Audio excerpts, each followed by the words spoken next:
According to Russian actions, it will radically reduce military activities in Ukraine after heavy fighting. Ukrainian military, facing off with a force much bigger and more advanced than its own, and has extensively employed anti-tank guided missiles against Russian armor vehicles and man-portable air defense systems against Russian aircraft. Ukraine's military has received different types of anti-tank systems in thousands from several countries. However, Ukraine is using a homegrown ATGM known as the Stugna-P in even greater numbers, and it is giving Russian tanks a nightmare. In this video, we will discuss different types of ATGMs used by Ukrainian Army.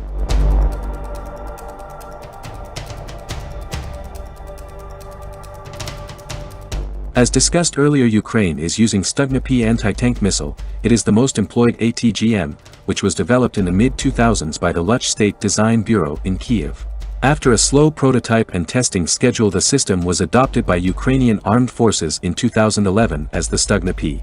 In 2019, around 50 launchers were delivered to Ukrainian military, plus around 50 another launchers were ordered.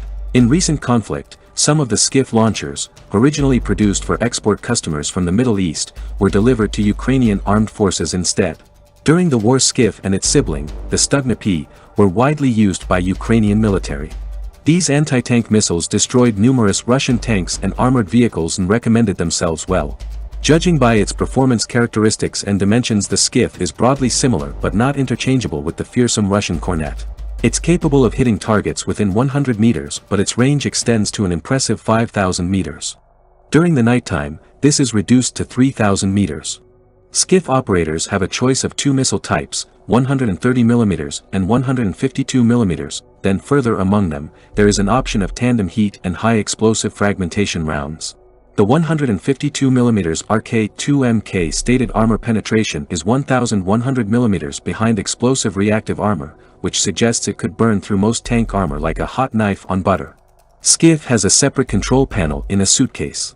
Rather than fire the system manually, a soldier can deploy the Skiff and then command it from as far as 50 meters away. Further, Skiff operators have the advantage of two firing modes for engaging targets. These are manual guidance when used in concealment and a fire and forget option for ambushes.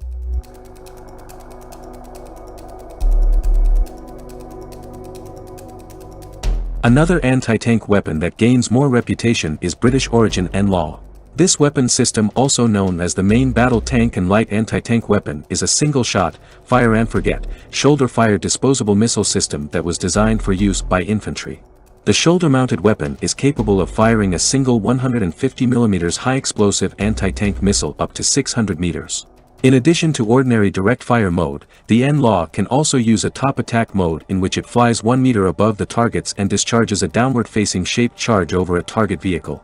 As top armor is universally pretty thin, this could allow an NLAW to disable tanks with frontal protection exceeding the missile's reported penetrating power equivalent to 50 centimeters RHA.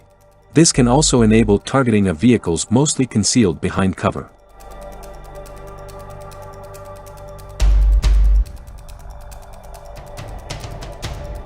With NATO support, Ukrainian Army is receiving state-of-the-art anti-tank weapons including Javelin, which is a versatile one-man portable anti-tank weapon manufactured by the Raytheon and Lockheed Martin Javelin joint venture. It is shoulder-fired but can also be deployed from multiple platforms installed on tracked, wheeled, or amphibious vehicles. This missile system is categorized as a third-generation anti-tank guided missile system and represents a lethal capability in terms of tank-killing power. It consists of the command launch unit and the missile. The CLU, with a carry weight of 6.4 kilograms, incorporates a passive target acquisition. The missile has a maximum range of 2,500 meters. It employs fire-and-forget with lock-on before launch and automatic self-guidance. There is a small thermal imaging TV camera in the nose of the missile with a computer. It will follow it autonomously, even if the target is moving.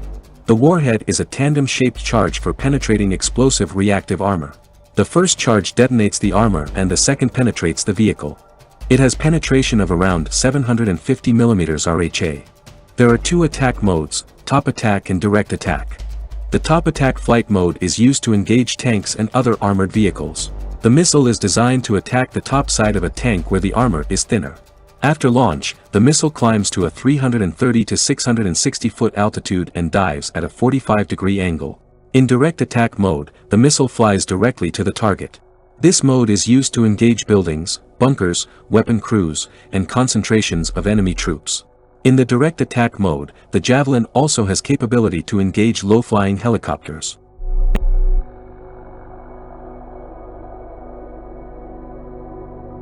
Besides before-mentioned ATGMs, Ukrainian infantry also uses another indigenous-developed Corsair anti-tank missile system, which is a light portable missile. This weapon was adopted by the Ukrainian Armed Forces in 2017. In 2019 around 50 launchers were delivered. It is roughly comparable to the Soviet 9K-115 Metis, and intended to destroy stationary and moving armored targets. It can also be used against emplacements, light armored objects, and helicopters. Firing can be carried out from the mount as well as from a trench parapet. The system has two types of warheads. RK-3K tandem charge heat warhead with at least 550 mm penetration behind ERA, and RK-30F high explosive fragmentation warhead with at least 50 mm penetration. RK-3K warhead might be able to counter the front armor of medium-weight main battle tanks such as T-72A. The high explosive fragmentation warhead is used to attack infantry positions and light armored vehicles.